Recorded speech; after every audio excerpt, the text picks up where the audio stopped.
Good morning student, I self Premvati Maurya. आज मैं कक्षा 6 की मधुरवाणी हिंदी पाठ पुस्तक के पाठ वन हमारी अमूल्य संपदा है, ये पाठ 6 से लिया गया है। तो इसके बारे में आपको थोड़ा बताना चाहूँगी। आपको पता है कि वन में वृक्ष होते हैं और वृक्ष पर्यावरण के लिए ही नहीं, हमारे जीवन के लिए लाभदायक है, क्योंकि पर्यावरण का जो संरक्षण है वो उससे स्वस्थ और सुखी मानव जीवन के लिए परम आवश्यक है। पर्यावरण के विविध अनेकों घटकों में वनों का सबसे अधिक महत्व है और ये मत्स्य पुराण में बताया भी गया है कि वृक्ष को 10 पुत्रों के बराबर माना जाता है। एक पुत्र नहीं, 10 पुत्रों के बराबर। जिस प्रकार से पुत्र पिता माता की उनके बुढ़ापे में देखभाल करते हैं, उसी प्रकार से जब हम पेड़ लगाते हैं तो जो उनके फल होते हैं वह हमें ही नहीं बल्कि हमारी आने वाली जनरेशन, हमारी आगे आने वाली पीढ़ी के लिए भी फल देते हैं। एक छोटी सी कहानी है कि एक बार जब राजा एक रास्ते से गुजर रहे थे तो वृद्ध एक बाबा बहुत बूढ़ा था, वह रास्ते में पेड़ लगा रहा था। राजा ने कहा कि आप इतने वृद्ध हो गए, इतने बूढ़े हैं, आपकी इतनी हालत कमजोर है, फिर भी आप पेड़ लगा रहे हैं, क्या आप इसके फल खा सकेंगे? क्या इस पेड़ के फल आपको मिलेंगे? तो वृद्ध ने मुस्कुराते हुए कहा, महाराज, जिस पौधे को मेरे माँ बाप ने लगाया था उसके फल मैं खा रहा हूँ, इसी प्रकार से जो पौधे मैं आज लगा रहा हूँ उनके फल मेरे बेटे बेटियाँ पोते पोतियाँ आदि खाएंगे, क्योंकि पेड़ पौधे तो समाज की धरोहर है। इस पर प्रसन्न होकर राजा ने वृद्ध को पुरस्कार दिया। बेटा, पेड़ों से हमें बहुत सारे फायदे हैं। कुछ पेड़ तो हमारे लिए पूजनीय है, जैसे पीपल, आंवला, बेल, तुलसी, केला आदि, और कुछ पेड़ जो होते हैं हमारे लकड़ी फर्नीचर घर के मकान में जो लगता है उसके काम आते हैं। पेड़ों से बहुत सारी दवाइयाँ भी बनती हैं, उनके पत्ते, फल, छाल, फूल, बीज आदि हमारे जीवन के लिए अत्यंत उपयोगी हैं। इस प्रकार आगे मैं आपको बताना चाहूँगी कि अपनी वर्तमान परिस्थितियों में ही वनों के क्षेत्र को बढ़ाने तथा हरितमा संवर्धन करने में, इसका मतलब है हरियाली को बढ़ाने के लिए हमें हमेशा आगे बढ़ना चाहिए और इस प्रकार के हमें उपाय सोचना चाहिए, क्योंकि यदि हम भूमि पर अधिक से अधिक फल लगाएंगे, पेड़ लगाएंगे, तो वह हमें छाया भी देंगे, हमें फल भी देंगे और उससे जो उसकी जड़ें हैं वो भूमि को मजबूत बनाएंगी और भूमि की जो मिट्टी पानी वर्षा बाढ़ में कट जाती है उसको भी रोकते हैं। वृक्ष हमारे जीवन को सुखी और सुविधापूर्वक पूर्ण बनाने में सहायक हैं, अत्यंत ही सहायक हैं। हमें वनों तथा परिवेश के हरे भरे पेड़ पौधों का सर्वाधिक महत्वपूर्ण कार्य प्रदूषण को रोककर वायुमंडल में संतुलन बनाए रखना हमेशा हमें याद रखना है। सार्वजनिक भूमि पर विविध प्रकार के वृक्ष लगाकर हम वनों का वृक्षारोपण कर सकते हैं। इसी प्रकार बेटा मैं आपको आगे बताना चाहूँगी कि आपको वृक्षारोपण करके अपने क्षेत्र को हरा भरा करने में मदद करना चाहिए, क्योंकि वृक्ष लगाने से पर्यावरण शुद्ध होता है। जब पर्यावरण शुद्ध होगा तो हमें ताज़ी हवा मिलेगी, वायुमंडल साफ रहेगा, हमें शुद्ध ऑक्सीजन मिलेगी जो हमारे जीवन के लिए लाभदायक है। ऑक्सीजन पर ही हमारा जीवन निर्भर है और हम बीमार नहीं होंगे, हम सदा स्वस्थ रहेंगे। जब हम स्वस्थ रहेंगे तो हम अपने हर कार्य को हौसलापूर्वक करेंगे और हमें कामयाबी प्राप्त होगी। अब मैं आपको कुछ प्रश्न उत्तर लिखवा दूं। कितना हो गया? 5-10 मिनट लग रहे। प्रश्न है, अब प्रश्न आया मौखिक अभिव्यक्ति। पर्यावरण से आप क्या समझते हैं? प्रश्न 1, पर्यावरण से आप क्या समझते हैं? उत्तर बेटा आंसर तो इसका बहुत लॉन्ग हो सकता है कि परिमाणी चारों ओर से। जब हम इसका विच्छेद करेंगे तो परि प्लस आवरण हो जाएगा। परिमाणी चारों ओर से, आवरण माने हमेशा घेरे हुए है, उसे हम पर्यावरण कहते हैं। लेकिन मैं आपका इसका थोड़ा शॉर्टकट में छोटा उत्तर लिखवा देती हूँ जिससे आपको याद करने में परेशानी भी नहीं होगी। तो आप लिखेंगे चारों ओर से घिरे वातावरण को पर्यावरण कहते हैं। चारों ओर से घिरे वातावरण को पर्यावरण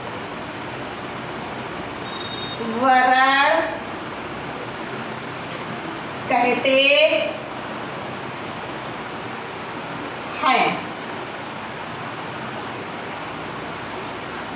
अब प्रश्न नंबर आया 2। प्रश्न नंबर 2। हेलो स्टूडेंट, आप प्रश्न और उत्तर नहीं डालते हैं, ये मैं आपको हमेशा समझाती रहती हूँ। केवल आप का और खा डाल देंगे या 1 2 3 डाल देंगे या कुछ भी नहीं डालेंगे। लेकिन जब प्रश्न की स्टार्टिंग करते हैं तो यहाँ प्रश्न डालते हैं और उत्तर की स्टार्टिंग करते हैं तो नई लाइन से उत्तर डालते हैं। ये बात आपको हमेशा याद रखनी चाहिए। प्रश्न नंबर 2, पर्यावरण संरक्षण का क्या महत्व है? पर्यावरण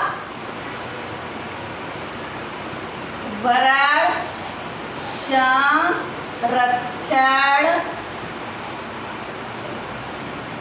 का क्या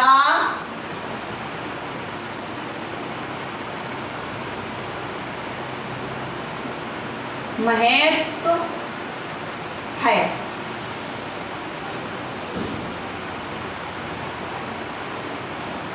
अब उत्तर लिखेंगे आप।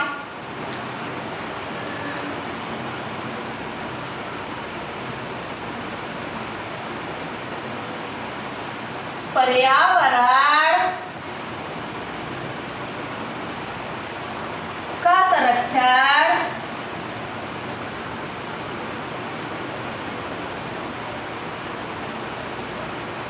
पर्यावरण का संरक्षण स्वस्थ और सुखी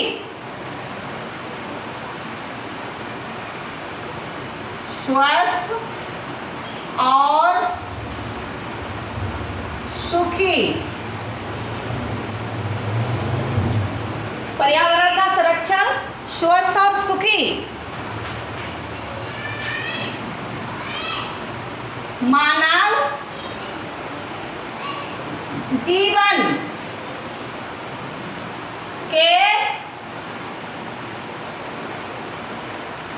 लिए महत्वपूर्ण है,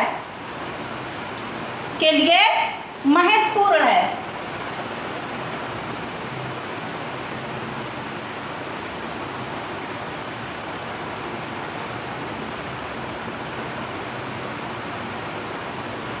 अब आपका उत्तर प्रश्न नंबर आया 3। प्रश्न नंबर 3, प्रश्न लिखा है आपकी बुक में, वनों की रक्षा और उसका संवर्धन किस हेतु आवश्यक है? वन की रक्षा और उनका संवर्धन, उनका संवर्धन किस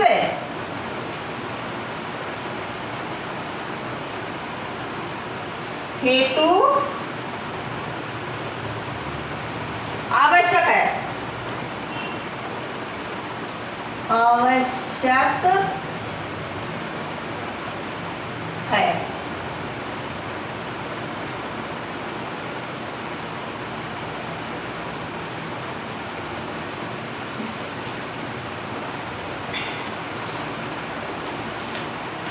उत्तर लिखेंगे आप,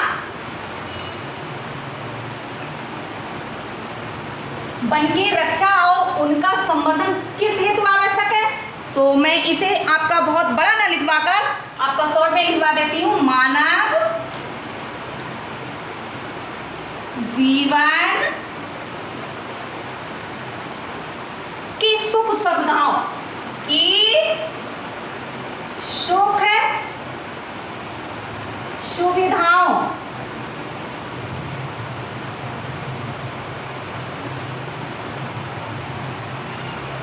हेतु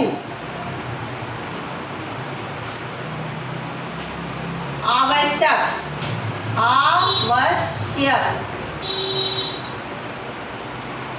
कितना टाइम हो गया? आवश्यक है।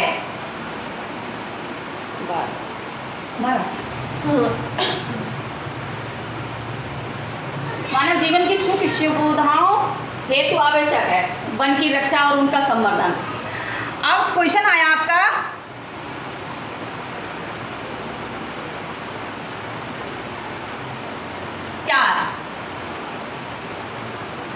आपको पता है, आपने सोना देखा है?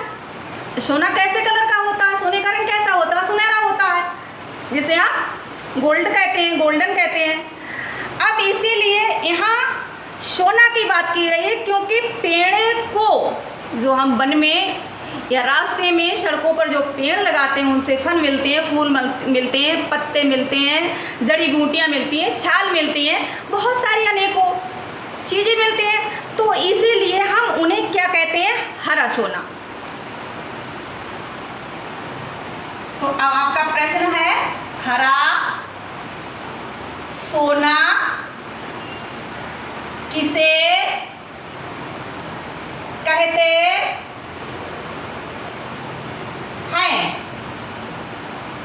बेटा आपकी समझ में आ रहा है? यहां उत्तर लिखूंगी मैं, हरा सोना किसे? पेड़ पौधों को हरा सोना पेड़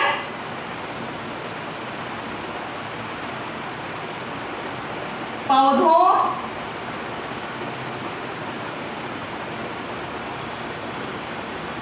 को कहते हैं।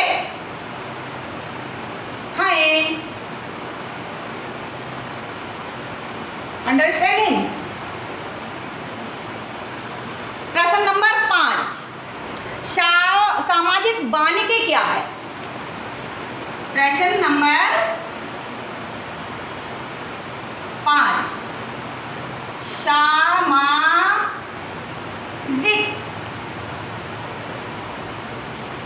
वानिकी क्या है?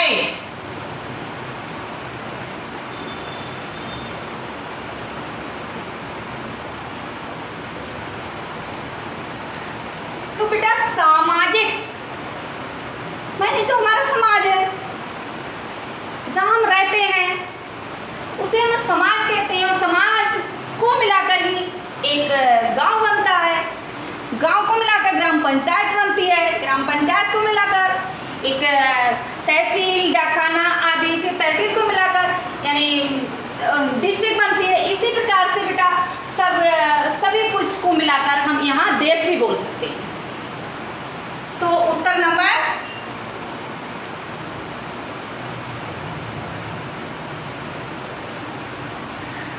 है कि सामाजिक का मतलब संपूर्ण, पूरे देश में, संपूर्ण, सम माने समस्त और पूर्ण माने पूरे, संपूर्ण देश में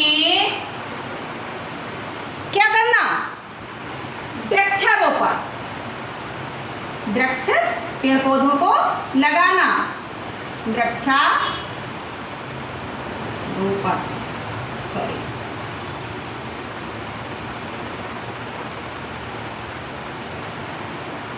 वृक्षारोपण, वृक्षारोपण करना क्या है? सामाजिक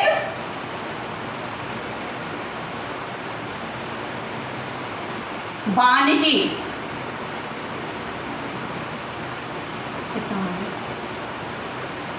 सामाजिक वानिकी है।